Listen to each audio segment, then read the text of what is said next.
Na Sunday, ang pinag-usapan natin is basically we discuss yung theme natin and we found out 3 things about our themes. Yung mga paalala ng 3 things na yun. Ano ngayon? The cost to testify, the capacity to testify, and the content to testify. Now, today we are going to attempt, or I'm going to attempt to make each and every one of us here in this place to be on fire to testify.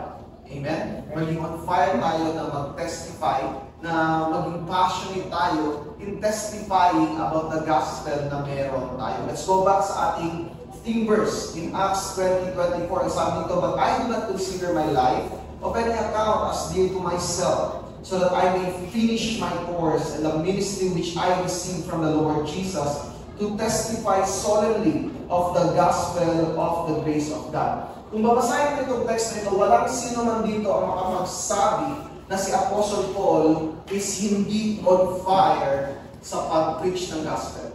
Klaro-klaro sa salita dito ni Apostle Paul, titignan mo siya ng mabuti, na kung if there's one thing that can be said about Apostle Paul is that he is on fire in preaching the gospel.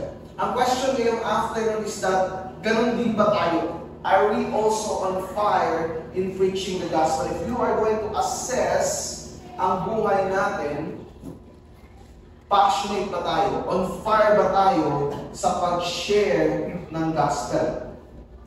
When we say on fire to share the gospel, we mean that this is his passion. Ito yung desire ni Apostle Paul. Ito yung one thing na gustong gawin ni Apostle Paul. So, lahat tayo dito may kanya-kanyang passion tayo. But my prayer this afternoon is that yung number 1 passion natin is maging to preach the gospel, to advance the kingdom of God. When God uses someone to carry His word, He fills them with fire that consumes them. Okay? When someone is being used by God, someone being called by God to preach the gospel, He fills them with fire. For example, si Jeremiah, itong sinabi niya regarding sa word ng Panginoon, Jeremiah 20 verse 9. "But if I say I will not remember him or speak anymore in his name, then in my heart it becomes like a burning fire shut up in my bones, and I am weary of holding it in, and I cannot endure it." So for Jeremiah, kahit pampigilan niya ang sarili niya, kahit ayaw niya lang magsalita, but because of the fire na nasa puso niya, it makes him weary. And maraming mga Christians ganito. It's like the Lord has planted the fire to share the gospel sa inyo, and the more you fight it, it basically wearies you. It basically parang destroys you from the inside. And parang ganito kasi ang picture niyan eh. Para kung may goma sa katawan mo.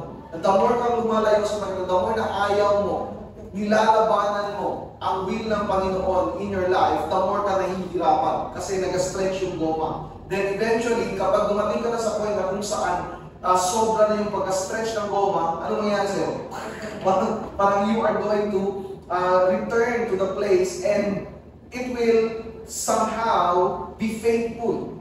And ganun talaga yun siya, is when we go against, and Jeremiah experienced it, na parang, ayaw ko na Lord, grabe na ang persecution, mag-preach na ako na nga mag-warn sa kanila ng ano yung dapat nila gawin para hindi kami i-punish, ako pa ngayon ang masama sa mata ng mga tao. Ganun yung problema ni Jeremiah, is that nag-preach na siya para sa ikabubuti ng mga tao, siya pa yung masama sa mata ng mga tao, and that's a result kung bakit somehow Jeremiah nakakapag-isip siya na ayaw ko lang mag-preach. But the fire of God is very real inside him. So testifier is an inner compulsion, inner fire for the proclamation of the gospel. So it's an inner compulsion, merong inner desire, and I believe later on makikita natin that this is for every Christian. Lahat ng mga Christian is merong compulsion, merong desire in their heart, and depende na lang kung paano sila mag-respond sa fire na yun, and it will determine kung anong klaseng buhay ang kanilang nililive out. Amen? So, Apostle Paul also said essentially the same thing in 2 Corinthians 5:14, "For the love of Christ controls us, having concluded this, that one died for all, therefore all died." So kung tinignan mo ang konteksto ng verse na ito, makikita natin that Apostle Paul is sharing to the Corinthians that he is being compelled by the love of God to preach the gospel, and because he is compelled by the love of God, he is an ambassador or representative or a messenger of God unto the world. Are you with me? Clear ba yun sa atin? Now, to drive out our point this afternoon, gusto kong imagine, ilagay nyo ito sa mind niyo ang picture ng apoy or picture ng kapag magsusunog ka ng isang bagay. Mag-isip ka ng magsusunog ka ng isang bagay. Assuming na ang bagay na ito is combustible, ano yung kailangan in order na mag-apoy ang isang bagay? Ano? Sa pwede mo sabihin sa isang bagay, mag-apoy ka. Di ba? In order para mag-apoy ang isang bagay, assuming na combustible siya, combustible meaning nasusunog siya, kailangan mo na apoy. Amen? So, hindi mo pwedeng sabihin lang sa isang bagay, masunog ka. Parang ganun. Pag ganun ka lang ganun, tapos makita ka ng mga tao, isipin nila, parang ganun. So, kailangan mo ng apoy para magsimula ng apoy. Ang tawag dito is yung initial spark or tinatawag natin ignition. Ito yung part ng process ng pag-aapoy ng isang bagay na kung saan sinisimulan yung apoy. Are you with me? So that is what we call ignition. Then, kapag nasusunog na, nagsimula na yung apoy, ang process na kung saan nasusunog ang isang bagay, ang tawag doon is combustion. Tuloy ba yun?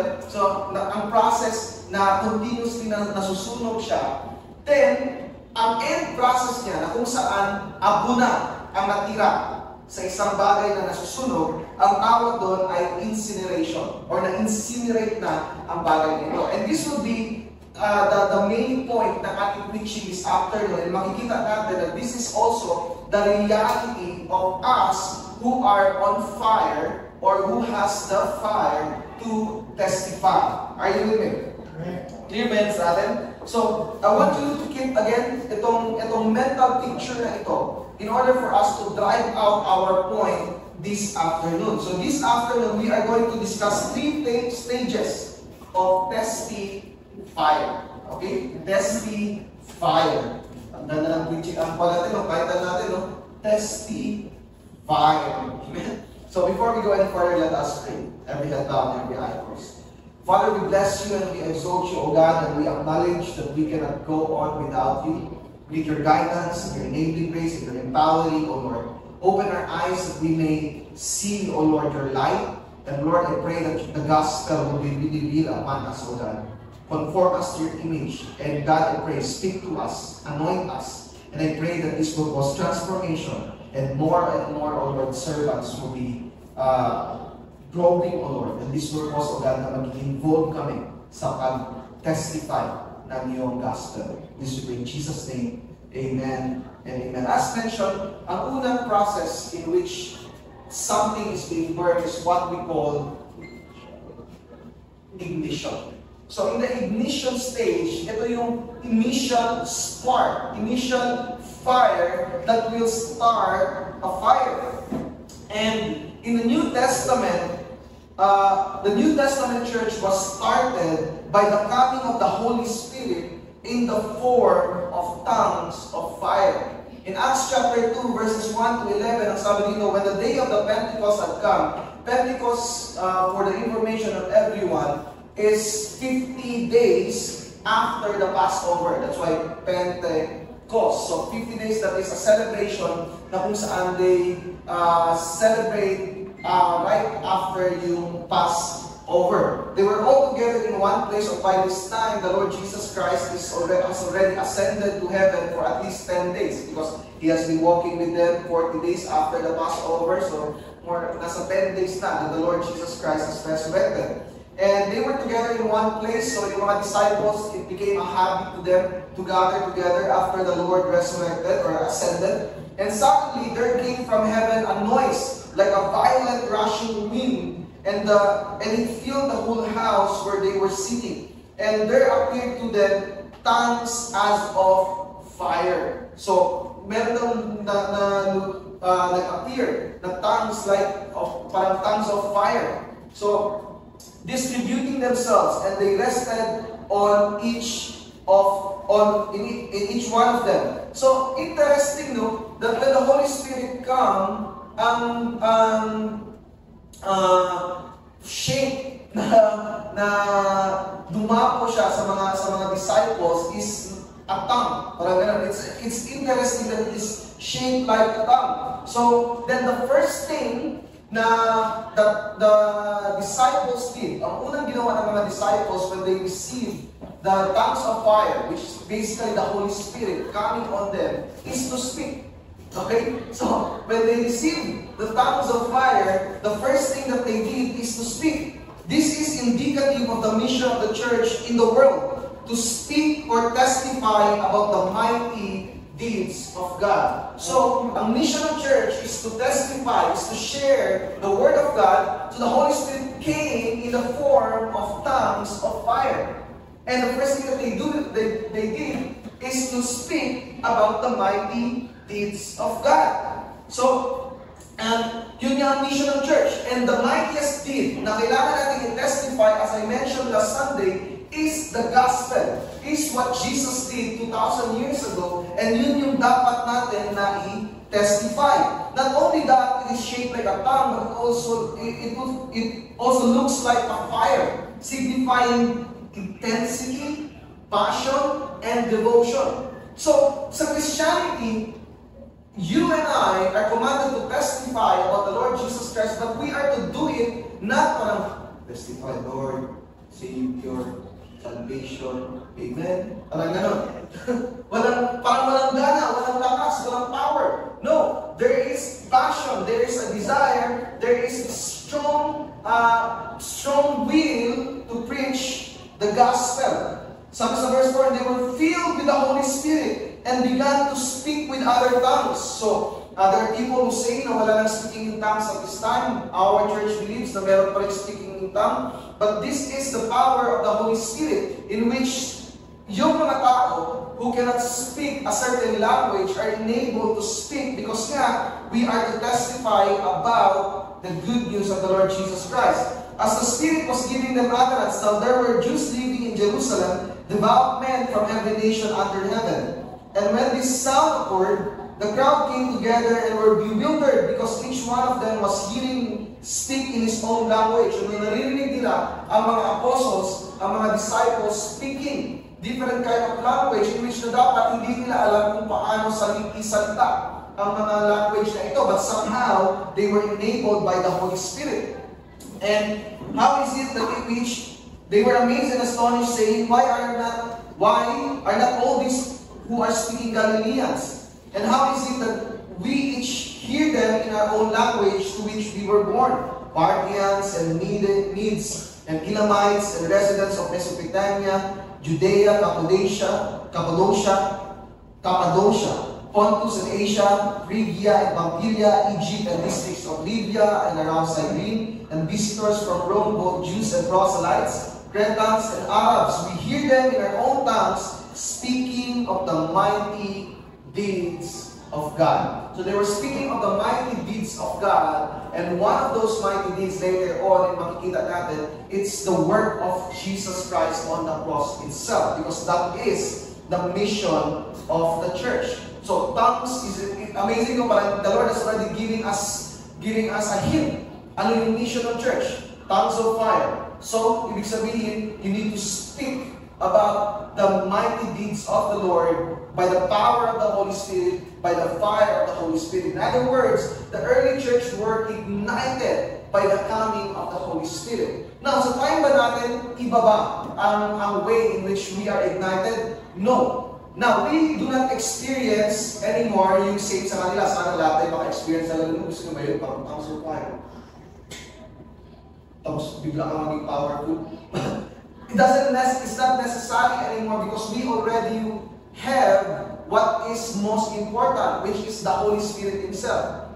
So, this is just a way of God in which to show that something big is coming, but now, hindi na yung kailangan na palaging gano'n na mayroong tongues of fire para ma-enable tayo. Because we have the Holy Spirit sa atin once we believe. When we believe in the Lord Jesus Christ, meron na tayong sealing ng Holy Spirit. Lahat ng merong Jesus sa kanilang buhay ay merong Holy Spirit. Amen. Are you with me? In other words, if ang Holy Spirit ang fire, ang igniter, siya ang nag-i-ignite ng fire to testify. Therefore, lahat ng mga people, lahat ng mga tao na merong Holy Spirit sa buhay nila has a fire inside them. And I am sure of it because the Lord has promised that everyone who believes in the Lord Jesus Christ has the Holy Spirit. And siya ang nag-i-ignite ng fire. Therefore, lahat na nandito ngayon is merong fire to testify. Are you with me? Amen. Nandyan ang source ng fire. Clear ba yan sa atin? Amen.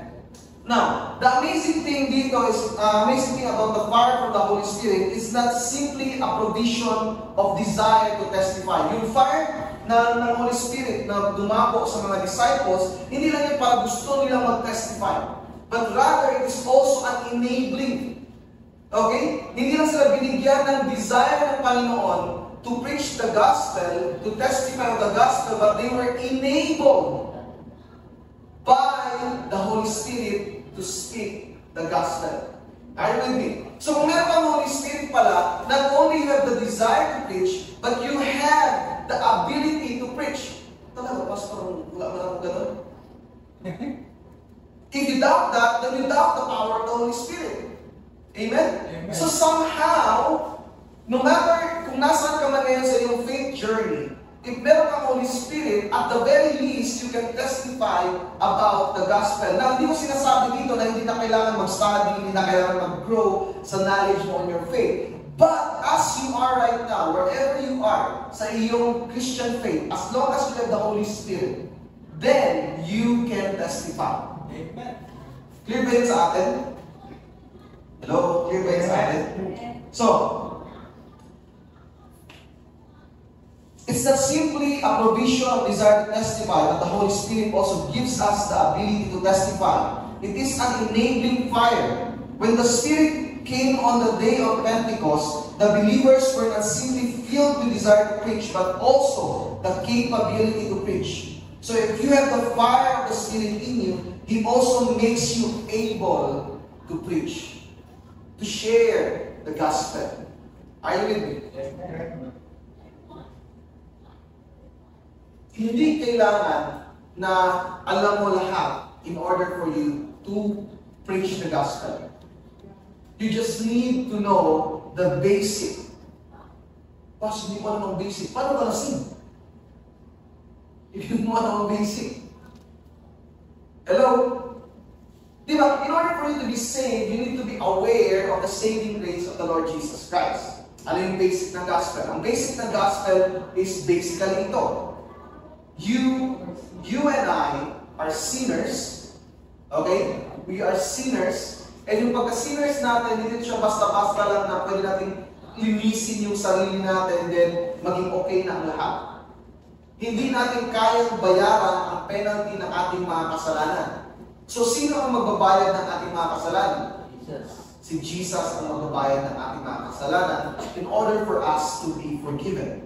That is the gospel. The most simple thing that you can share is that the gospel teaches us we cannot save ourselves, only Jesus can save us. Amen. And if you have that message, okay, nakatatak yan sa iyong puso at sa iyong isipan, you have the gospel. Hello? Amen. We are sinners, we cannot save ourselves, that's why we need Jesus. He came down to die for all our sins, so that all our sins will be laid unto Him. And because of Jesus, lahat ng ating mga kasalanan has been forgiven. Clear ba yun sa atin? So the fire of the Holy Spirit is there sa ating lahat. He works out sa ating lahat. We have the Holy Spirit. Each and every one of us, therefore we have the fire to testify. Number 2, the combustion. Ano na ignition? The Holy Spirit ignites us. Now, combustion. The ignition we experience when we receive the Holy Spirit is not meant to be a fire that lasts only for a moment. We must keep on burning. We must keep on testifying. So may mga Christians, meron silang initial fire, and what they do is sometimes they try to extinguish yung fire na yun. And they walk away and all of those stuff. And the Holy Spirit has always been willing to continuously ignite and burn our lives so that we can testify about who God is. But sometimes, ayaw natin. We must, ito ngayon, kung kanina, it's the Holy Spirit who provides the fire. Ngayon, kailangan tayo maging available to be burned. Hello? Kailangan tayo maging available to be burned. For example, ito, sunugin ko ito. Sunugin ko itong letter na ito. Tapos yung apoy, andoon. Masunog ba ito? Yeah. Di ba? Kailangan ilagay ang letter na ito doon sa apoy. Ang apoy ilagay dito in order for it to burn. And ito exactly ang ginawa ng mga early Christians. The moment they received the fire of the Holy Spirit, they did not just upo lang doon, tapos wala na silang ginawa. In Acts 2:42, sabi nito, they were continually devoting themselves to the apostles' teaching and to fellowship, to the breaking of bread and to prayer. Those who were ignited continue to combust. Okay? Ang sabi nito, they continually devoting themselves to the apostles' teaching and to fellowship and to breaking of bread and to prayer. Their fire for the Lord kept growing through their devotion to God's word, fellowship, and to prayer. So they continuously offered themselves to be burned so that they can be used to testify about the kingdom of God. Because they kept on burning and not extinguished after the ignition. So meron nung nasunog para fire of the Holy Spirit. Tapos after nun, wala na. Hindi na nag-aapoy. Parang gano'n. Because ayaw na magpagamit sa Holy Spirit. But the church in Acts gave themselves continuously so that they continuously burn, they continuously ignite, they continuously combust for the glory of God. So because they keep on burning and not extinguish after the ignition, even when they face persecution, it resulted in a strong preaching of God's word. In Acts 4:29-31, and now Lord, take note of the threats and grant that your bondservants may speak your word with all confidence, while you extend your hand to heal, and signs and wonders takes place through the name of your holy servant Jesus. And when they had prayed, and place where they had gathered together was shaken, and they were all filled with the Holy Spirit, and began to speak the word of God with boldness. Isn't it amazing? So, kasi hindi sila nag-give up. They continuously offer themselves to be burned by the fire of the Holy Spirit. When persecution comes, nung the time na kung saan they were threatened, hindi nag-stop ang mga disciples. Instead, yung persecution na yun emboldened them all the more. It strengthened them all the more. Kahit gaano pa kalakas ang isang apoy, kung ang susunugin mo is basa, mahirapan niyang masunog. Kahit gaano pa kalakas ang isang apoy, if ang susunugin mo is nandoon sa kabilang balyo, hindi yan masusunog. In the same way sa ating spiritual life, if we do not offer ourselves to be burned, and the Holy Spirit is a consuming fire, He is a fire that willing to ignite us. If we are always have these things that causes us not to be burned, then we will not grow. We will not increase the fire to testify. Are you with me? So, kanina nakita natin that the persecution and hardship does not stop the fire to testify. Ang isang tao na nag-aapoy sa Panginoon, ang mga discomfort sa mundo, mga persecution and suffering sa mundo does not stop them from testifying about the Lord Jesus Christ. Are you with me? In fact, believers who are continuously combusting will be all the more emboldened by persecution. Now later on, when they were scattered because of the persecution, they continuously testified about the gospel. Acts 11:19 to 21. So then, those who were scattered because of the persecution that occurred in connection with Stephen made their way to Phoenicia and Cyprus and Antioch, speaking the word to no one except to the Jews alone. But there were some of them, when men of Cyprus and Cyrene, who came to Antioch, began speaking to the Greeks also, and preaching the Lord Jesus. And the hand of the Lord was with them, and a large number who believed turned to the Lord. So nakikita natin that the fire of the Holy Spirit keeps on working, but at the same time, itong mga disciples na ito keeps on opening themselves to be combusted, to be used by the Lord. Are you with me? Romans chapter 12 verse 11, sabi ni Paul, do not be slothful in zeal, be fervent in spirit, serve the Lord. So fervent in spirit, meron siyang picture of being on fire for the Lord. Being passionate for the Lord. Huwag daw tayong maging lazy, na parang wala tayong zeal, wala tayong gusto sa ating life. So, it is important to make a distinction here about the fire and the material burn. The Spirit is the fire. We are the one to be burned. But if we are unwilling to be burned, no matter how powerful the fire is, if the material is not placed in proximity with the fire, it will not burn. The key to continued combustion is our willingness to burn, so to speak, with the fire of the Holy Spirit. Clear ba ito sa atin? So, anong ibig sabihin nito? As disciples, as testifying with fire, we must continuously follow kung ano yung ginawa ng mga disciples. When they received the Holy Spirit, they devoted themselves in prayer, in fellowship, in the Word of God. If we wish, as a church, to be on fire in testifying about the gospel, we must offer ourselves to be burned daily, continuously, completely. That's why yung last point natin is the incineration. Now, ignition is the initial fire. Combustion is yung fire na ongoing process of burning. Incineration is complete burning. The process of testing fire does not stop at combustion.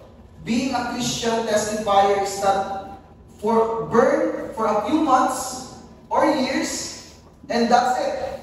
So may mga Christian things na parang, okay, nag-serve na ako nung college or kailan ba, parang for how many years then, okay na yun. Fights na yun siya. Hindi yun ang will ng Lord sa atin.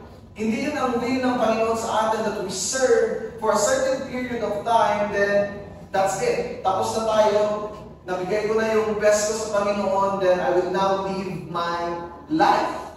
Hindi yun ang will ng Panginoon. There must be total incineration. The difference of incineration with both ignition and combustion is total consumption. Ito ang sabi ni Aling Miriam sa Merriam-Webster Dictionary.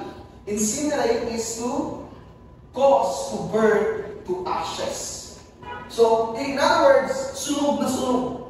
Kapag ang isang bagay turn to ashes, totally sunog siya. And that's the will of God para sa atin. After giving his farewell speech to the elders of the church of Ephesus, Paul found himself being dissuaded by Christians to not go to Jerusalem. But Paul knew what is required, not merely a life of combustion, but it must end in incineration. So, nung nag-farewell siya sa mga disciples, sa mga elders ng Ephesian church, nung dumating siya sa Caesarea, ang sabi dito sa Acts 21 verses 10 to 14, as we were staying there for some days, a prophet named Agabus came down from Judea, And coming to us, he took Paul's belt and bound his feet and hands. So, ewan ko paano nangyari yun siya. Parang lumapit pa siya kay Paul, tapos kinuha niya yung belt. Wait. Anong ginagawa mo? Yeah, relax lang, Paul. Ako pala. Parang, alam ka mo paano nangyari yun na nakuha niya ang belt ni Paul? Siguro parang nakuha niya kagad yung belt. Ang ginawa niya is that he demonstrated. So, tinali niya ang kamay. Ewan ko rin kung paano tinali yung kamay at paa niya. Meron bang tumulong sa kanya or siya lang ba? Pero ang sabi dito, he bound his own hands and feet to demonstrate. Pero parang ganito magandang prophet na demonstration. So, this is what the Holy Spirit says. In this way, the Jews of Jerusalem will bind the man who owns this belt and deliver him into the hands of the Gentiles. So yun, it's a warning. So this prophet named Agabus came and warned Apostle Paul that he will be bound by the Jews and be handed to the Gentiles. When we heard this, we as well as the local residents began begging him not to go to Jerusalem. So itong mga disciples, okay Paul, klaro-klaro na, sinabi na ng prophet na ito by the Holy Spirit, itong mangyayari sa'yo, huwag ka nang tumuloy. Sino dito sa atin kapag merong prophet na pumunta sa inyo, so pinanunong belt nyo, tapos tinanong parang ganyan, tutuloy pa rin kayo. But the Apostle Paul has a different kind of mindset. His mindset is not for safety, but for God's glory. Sabi na dito, then Paul answered, what are you doing, weeping and breaking my heart? Don't break my heart, my achy, breaky heart. What are you doing, weeping and breaking my heart? For I am ready not only to be bound, but even to die at Jerusalem for the name of the Lord Jesus Christ. Nakita nyo ang mindset ng Apostle Paul? Apostle Paul's mindset is not just to burn. Kasi kung iisipin mo lang, Paul has already done enough by our measure. He was already stoned to death many times. I don't know kung makapagsabi sa meron pa sa akin makapagsabi, Paul, kulang pa yan. Siguro most of us, if nandun tayo sa that time, and I think yun yung mindset ng church at this time, is that Paul has already done enough, and hindi na kailangan umabot pa sa point na kung saan he will die for the faith. But for the Apostle Paul, it's not enough. You must continuously serve the Lord even if it leads to death. Because ang mindset is not just to combust, hindi lang masunog for a moment, but to truly be incinerated. Wala nang matira sa atin for the glory of God. Hello? Ibang mindset ito, ibang perspective ito kumpara sa mundo. So, and since he would not be persuaded, we fell silent, remarking, the will of the Lord be done. So, ang mga disciples ko, okay, ayaw ko talaga magkasing go na Paul. If yan talaga ang gusto mo. Paul is committed to completely be incinerated for the Lord, to burn to ashes completely for the service of the Lord. Paul wrote something to this effect to the Romans. Our lives to be living sacrifice. Sabi dito sa Romans 12:1, therefore, I urge you, brethren, by the mercies of God, to present your bodies a living sacrifice, a living and holy sacrifice, acceptable to God, which is your spiritual service of worship. Now, in the Old Testament, ang isang sacrifice is hindi po yan siya parang binabarbecue lang. Parang, okay, luto na, hanggang ganun. Parang partial sunog, parang ganun. When something is sacrificed, that sacrifice will be completely burned, completely turned to ashes. And the Apostle Paul is making a mental picture sa atin na ang lahat ng mga Christian daw must be living sacrifices. Now, iklaro ko lang, I'm speaking metaphorically here. Baka mamaya, magpunta kayo, sunugin yung sarili ko. Okay? Hindi ka lang pininin dito. The point here is that the same way as the sacrifice in the Old Testament is totally devoted to the Lord until it becomes ashes, ganun din ang ating pamumuhay.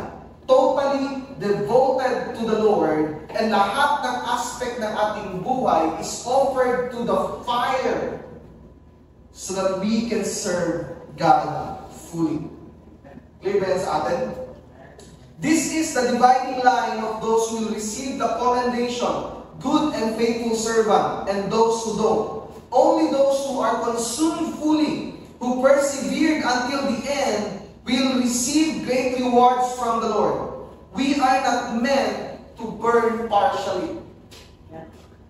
Hello?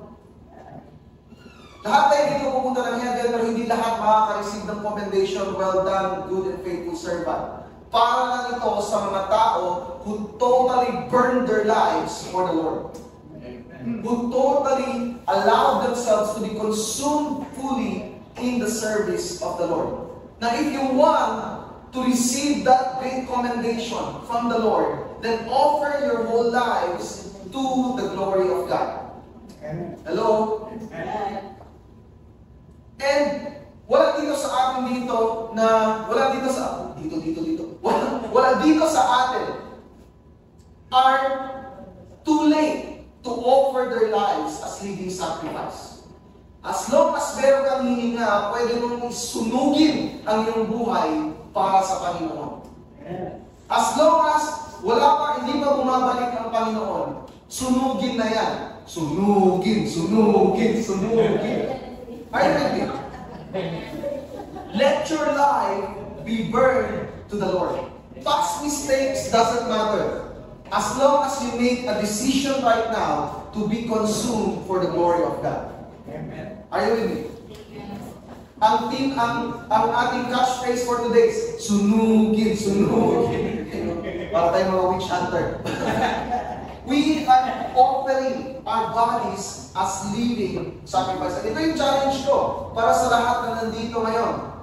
Reach heaven as ashes. Hello? Reach heaven as ashes. Hindi lang sunog, parang alam yun, but ashes. Hindi lang nasunog, hindi lang by third degree burn, but rather ashes. Reach heaven as ashes. And those ashes, He will turn to an unfading glory that will never be taken away. Do not be partially burned. Amen? Ang iba sa atin dito, first degree burn pala na experience natin, hindi yan enough. Ang iba second degree burn, hindi yan enough. Ang iba third degree burn, hindi yan enough. Kailangan maging ashes. Are you with me? Kailangan totally mabigay natin sa Panginoon ang glory na karapat-dapat para sa Kanya. Amen? Again, let me clear this up. I'm not talking about justification, going to heaven. Lahat dito mapupunta sa heaven. I'm talking about rewards. I'm talking about you living your life for the glory of God so that He will be glorified in your life. Clear ba yan sa atin? So, in your life right now, are you burning beautifully? Are you burning beautifully? Burning up.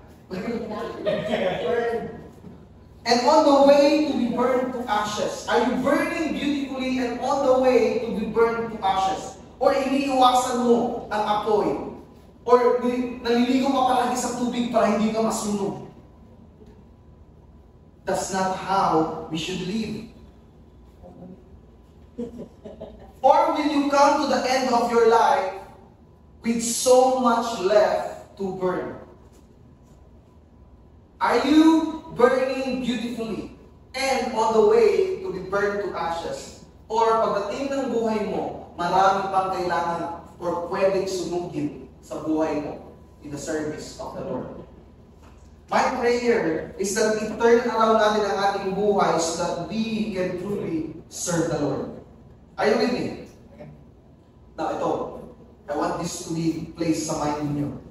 The things you burn for the Lord, He will restore with eternal value, while the things you keep from burning, the Lord will burn at His judgment seat, and it will be lost forever. Hello? Clear ba yun sa atin? So, the things you burn for the Lord, whatever it is that you sacrifice for the service of the Lord, He will restore with eternal value. While the things you keep from burning, pinotektahan mo, the Lord will burn at His judgment seat, and it will be lost forever. And isn't this the teaching of the Bible? Whosoever wants to keep his life shall lose it. But whoever loses his life for his sake will find it. The more we keep our lives from burning, not destroy your life, hindi yun ang point natin, but rather burn it to testify for the Lord, to sacrifice it at the altar of the Lord, then we cannot really testify. Kailangan ibigay natin ang ating self to be burned. Are you with me? Now, ano yung mga bagay sa life mo ngayon na kailangan sunugin? Ano yung mga bagay sa life mo ngayon na kailangan mong i-offer sa Panginoon in order for Him to be safe from His eternal fire? You need to make a decision right now to make your life a testimony of the gospel. Are you with me? Yeah. So, to end this year, we must make a commitment to testify with fire. Kailangan magawa tayo ng commitment na dapat maging on fire tayo to testify. Gawin ba natin yun siya? Amen. To testify, mahina. Gawin ba natin to testify with fire? Amen. Let us be ignited by the Holy Spirit. Let us continuously surrender to Him to combust continuously. And let us pursue to be totally incinerated for His name. Now from our discussion this afternoon, it is clear that the Lord is the source of fire. But we must be willing to burn. We must be willing to be on fire of the Lord. For the Lord. The problem arises when we keep on throwing water at ourselves so that we cannot be completely set on fire. So ano yung mga tubig na binubuhos mo sa sarili mo para hindi ka masunod? The Lord ignites us, but we throw water at ourselves. Ano to siya? Ang ating laziness, ang ating unwillingness, ang ating unsubmission, ang ating mga kasalanan na ating inaalagaan so that we cannot be set on fire by the Lord. Ito ay mga tubig na pumapatay sa apoy ng Panginoon sa atin. Are you with me? Whatever it is, relationships or things that you do or achievements that you are pursuing, if these things are killing the fire of God in your life, it must be removed. Amen? Amen. Dry yourself up so that you can be on fire. Clear ba ito sa atin? Amen. We must not allow the water of excuses to stop us from being on fire to testify for the Lord. We must keep on burning first for God's glory.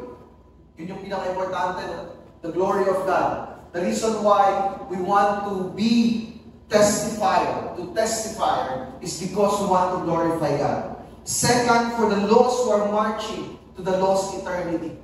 So yung testimony natin as way para sa mga tao na hindi pa nakikilala ang Panginoon. And that's how we save them. When they know about the gospel, and kailangan ng mga tao who are on fire for the Lord. Third, to take hold of the reward eternal that God has prepared for us. For God's glory, for the benefit of those who napupunta ng hell, and also, God has prepared a reward para sa mga faithful. Let us testify with fire. Let us burn towards eternity. Let us testify. Amen? So, with that, I bring back all the glory and honor unto the Lord. I want us to prepare our hearts to partake of the Lord's Supper.